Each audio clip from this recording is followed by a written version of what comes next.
We cry over fictional characters, binge-watch shows until 3 a.m., and somehow remember the entire plot of a movie we saw 10 years ago. But not where we left our keys this morning. Or our passwords. Exactly.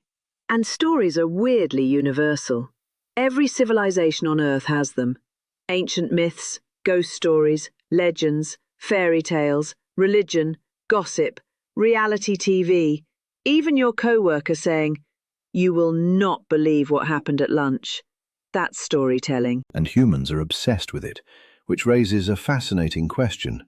Did humans invent stories, or did stories invent humans? Ooh, that sounded unnecessarily dramatic. Dana, it's a storytelling episode. I'm legally required to do that. All right. Welcome to Pocket Podcasting Company, where the world's most curious questions get unpacked before your coffee gets cold.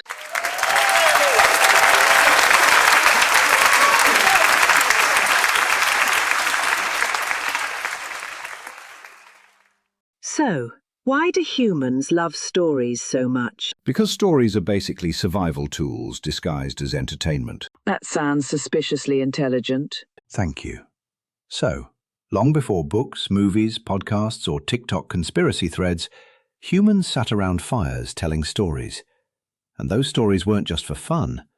They taught people where danger was, who could be trusted, what the tribe believed, how to survive, and what happens if you do something catastrophically stupid. So ancient storytelling was basically prehistoric Reddit. Honestly, yes. Before we had libraries, we had campfires. Before Google, we had grandparents. And unlike Google, grandparents usually answered questions without asking you to accept cookies. And here's the key thing. Before humans had writing, stories were memory. Stories carried history, culture, warnings, religion, identity, everything. So stories were humanity's original hard drive. Yes, don't go near the river at night is forgettable. The boy who went near the river at night and never came back is unforgettable. Okay, but why does the brain respond to stories so strongly? Because stories organize chaos. Real life is messy. Random things happen constantly. But stories turn random events into cause, effect, meaning. This happened, then this happened, because of this, and it changed someone. Beginning, middle, end. Exactly. The brain loves that structure. Researchers believe stories help humans process reality by turning confusing events into understandable patterns, which is why people constantly narrate their own lives. Oh, wow. We actually do that. Like, this happened for a reason. Yes, one of the biggest reasons humans love stories. They make pain narratable. Because narrative gives events emotional logic. Without stories, life feels random. With stories, suffering becomes the challenge before growth. That's actually weirdly comforting. It is. We don't only tell stories to explain the world, we tell stories to survive it. So stories organize life, help with survival. What else? Stories also let humans rehearse danger safely. Think about horror movies. Your body reacts like the danger is real, heart racing, sweaty palms, adrenaline. But you're technically just sitting on a couch holding snacks. Unless you spill them during the jump scare. Which is the true horror. But evolutionarily, stories may have acted like simulation training. A tribe member tells a story about betrayal, predators, storms, war, greed, and suddenly everyone learns the lesson without dying themselves. So stories are emotional flight simulators? Kinda, yeah. Humans can practice fear, love, grief, morality, revenge, without actual real-world consequences. That explains why people get emotionally attached to fictional characters. That's right. Your brain partially treats story experiences as socially real. That's why people cried when certain TV characters died. No spoilers, please. I'm still emotionally recovering from several finales. Another reason why stories matter. Human survival depends heavily on understanding people. Who's trustworthy? Who's dangerous? Who's lying? Who's loyal? Stories are full of these social puzzles. Which explains why literally every successful show eventually becomes, okay, but who betrayed who? Exactly. Also, researchers believe stories may help humans improve something called theory of mind, our ability to imagine what someone else is thinking or feeling. Are stories empathy training? In a way, yes.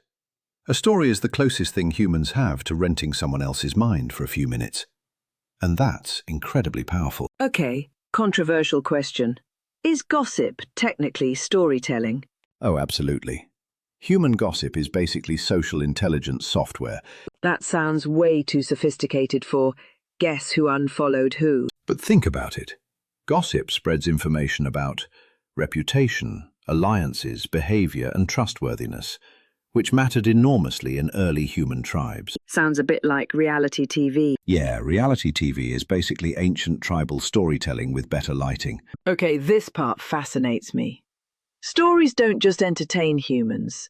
They also seem to unite them. You're correct. Countries are built on founding stories. Families have origin stories. Companies have mission stories. Religions are built on sacred stories. Friend groups have remember when stories. Even sports teams have stories. Every fan base has that. This is our year. Every year, despite overwhelming evidence otherwise. But seriously, shared stories create shared identity, and humans bond through narrative. This is who we are. This is where we came from. This is what we believe. So civilization itself kind of runs on stories. But here's the creepy part. If humans love stories this much, does that mean we're constantly manipulating ourselves with narrative? Absolutely, and not always negatively. But humans are storytelling machines. We edit memories, we reshape experiences, we simplify complicated events into cleaner narratives. So even our identities are partially stories. Exactly. You are constantly telling yourself who you are. I'm resilient. I'm the failure. I'm the hero.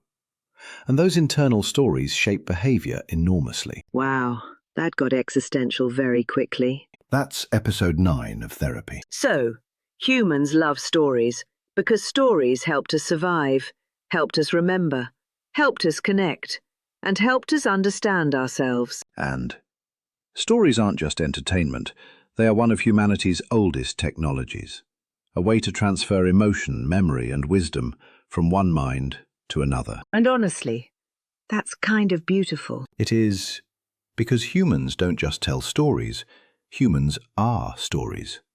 Walking around, editing ourselves, trying to make the next chapter make sense. And on that emotionally stable note, thank you for watching Pocket Podcasting Company. If you like a good story, you might want to check out this video on the story of a great flood that repeats across multiple civilizations. We'll see you again soon, with another question you didn't know you had. And if you like our content, please do not forget to like this video and subscribe to our channel. See you soon.